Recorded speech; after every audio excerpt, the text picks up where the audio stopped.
Thank you very much. It's really nice to be here, and I really enjoy this format and getting to hear all of these different perspectives. Today, I'd like to use my brief time with you to suggest some of the ways that I think history can help us to better understand the stakes of the EU Copyright Directive, and in particular, Article 11 for the press publisher's right. The cartoon on the left captures a moment of news piracy from 1934. The American radio announcer tells his listeners that they are about to get a news flash from their Zanzibar correspondent. But we can see quite clearly that the announcer is being handed a newspaper from which he will simply lift the latest news. The cartoon symbolizes a moment that was known as the press-radio war because American newspapers tried to stop broadcasters from reading news stories on the air. They even referred to a property right in news. But if we're looking for earlier examples of struggles to protect news, then we can go back in time even further than this. The interests of the community plainly and pointedly demand that nothing which tends to the prompt diffusion of intelligence shall be branded as an illicit piracy at all. These words were written in 1855, when London newspapers were lobbying for a special law to protect news for 24 hours after publication. This law was vigorously opposed by those who argued that copyright would impede the circulation of information thanks to the new telegraph technology. But we can go back even further to the 18th century, when a weekly paper called the Grub Street Journal was accused of piracy for its manual version of news aggregation. As you can see, the paper's editor reproduced short snippets of news, each time indicating the source of the newspaper that he was copying from.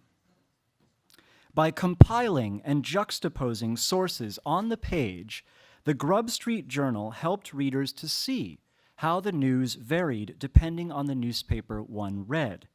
It revealed contradictions, potential errors, and similarities. As the editor put it when he was accused of piracy, and that was the word, our method of comparing the articles of one paper with those of another is not only not piratical, but extremely useful and even necessary to put a stop to the currency of false news. Well, this was an early defense of copying on the basis of public utility, a precursor to the exception for press summaries long before anyone had heard of the Berne Convention or dreamed of Google News. These three examples from the age of radio, the age of the telegraph, and the 18th century printed journal help us to see that the current debates over the EU publisher's right has parallels in the past. Accusations of pillaging news are not new. Neither is the argument that news might require some kind of special protection beyond the normal rules of copyright.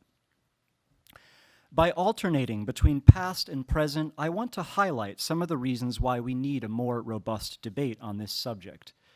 My examples come from the two countries that I studied for my forthcoming book, that is Great Britain and the United States, but I suspect that examples from other countries could be used to make similar points. The first point, copying has always been central to journalism. Complaints about copying are usually related to a perceived lack of reciprocity. Indeed, one of the arguments against legal protection for news has always been, well, don't newspapers all copy from each other anyway? As early as 1835, when London publishers lobbied for a special copyright in news, and yes, it goes back that far. A working-class paper called the Poor Man's Guardian responded, all newspapers borrow and steal from each other on the very day of publication. To a great extent, they are made up of each other, as everybody may easily see. Later in the 19th century, the Berne Convention contained exceptions for the reproduction of newspaper articles, and newspapers celebrated this freedom. As one English editor put it, the utility of the newspaper press depends in great degree on the freedom with which various publications extract matter from each other. In fact, the image of the editor with a pair of scissors and a pot of paste became the standard way of representing newspaper work in the 19th century. It was an image that could be used to mock and criticize lazy editors or people who were somehow unoriginal. But it was also an image that could be used to celebrate the role of the scissors editor as a curator of content, as somebody who found the tastiest morsels and delivered them up for his own readers. The tools have changed, but copying still remains. A recent study of French news websites, and I don't mean aggregators, I mean newspaper websites, radio websites, TV websites, and so on, showed that over 60% of the text was pure copy and paste. If you included also rephrasing and reformulations, it would be much, much higher than that. These are professional news websites. The authors of this study think that copying became more common on the internet because newspapers were forced to reduce their staffs in response to the massive decline in revenue. But history shows that copying is not a new problem. Newspapers have always been interdependent. It's just much easier to detect copying today. If newspapers, news publishers in general, insisted on the strict enforcement of copyright, what a mess it would be. Technically, they would have to obtain licenses from each other for almost every single article. Of course, this is not what they do, and this is not what they want. Instead, publishers tend to see things in terms of us versus them, news organizations versus technology companies, creators versus platforms. One of the things I really like about this CopyCamp is that we're trying to get beyond such dichotomies. Unfortunately, these dichotomies are very old. In the 19th century, the villain technology providers were the telegraph companies. But in the end, the solution was not copyright, but other arrangements. In Britain, the post office took over the telegraph, removing the sense of competition between publishers and technology companies. The telegraph became a public service, like the post office. Meanwhile, newspapers organized into press associations and shared the cost of collecting news. Copyright is irrelevant if you're sharing the cost of collecting news. The news agencies in different countries then formed cartels, dividing up the market for international news.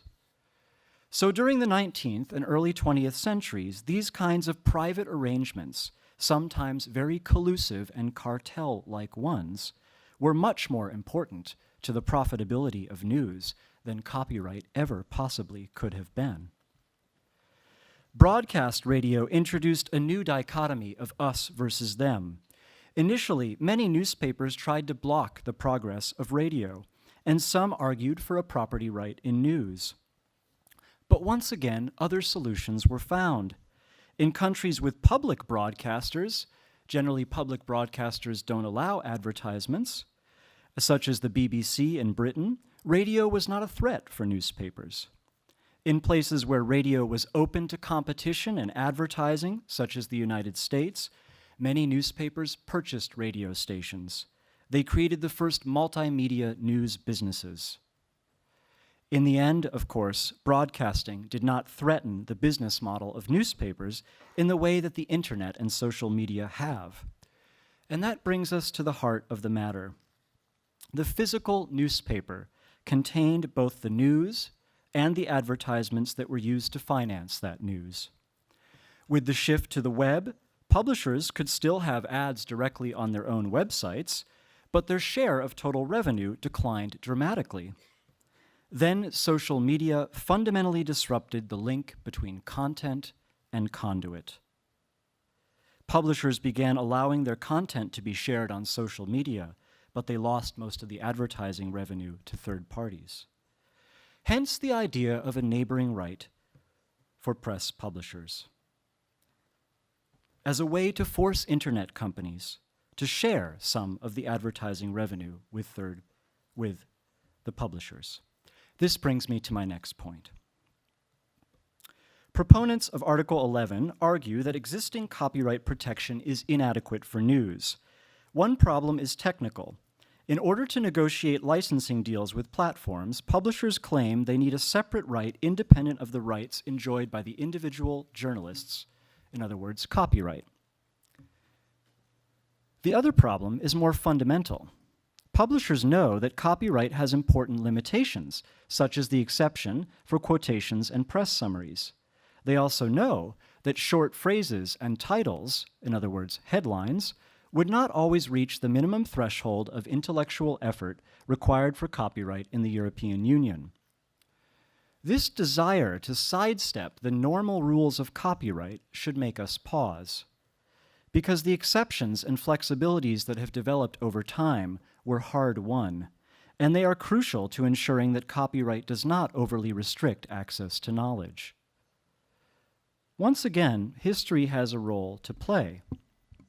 Disputes over property rights in news during the 19th century actually helped to lead judges to articulate important principles, such as the distinction between the facts of the news and the form in which it is expressed. Indeed, the 1892 case in Britain of Walter versus Steinkopf is one of the earliest court decisions I know of to clearly distinguish between information and the form in which it is expressed. The legacy of 19th century battles for the control of news can still be seen in the Berne Convention, which initially had very broad exceptions for newspaper articles. Over time, these exceptions have narrowed, but we still have the quotation exception and the press summaries exception. Proponents of Article 11 say that it will not impede public access to information. They say, give us this new right, we will not abuse it. It will only be used against big companies like Google and Facebook. It won't affect ordinary citizens. But we should be very suspicious about such an argument, because copyright and related rights are not designed to force one kind of company to share advertising revenue with another kind of company. My final point is that we need to recall that news is more time-sensitive than many other works protected by copyright. Publishers know this, and they want to profit from the circulation of their news. This makes sense. They want to stop outsiders from copying, but they also want news to spread quickly. Copyright was initially designed for works whose value was less time-sensitive. The basic idea of a temporary monopoly, providing an incentive for creators who agree to let their works fall into the public domain after the copyright term expires, allowing for cheap versions and all sorts of derivative works to be made. But think about that in relation to news. The value of news for commerce, the value of news for society, comes from being able to share it immediately.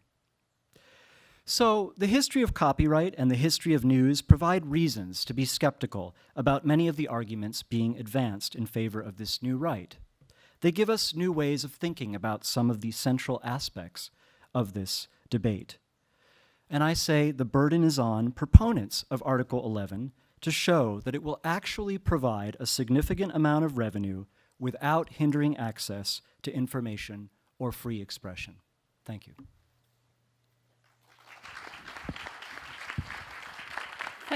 Thank you, Will.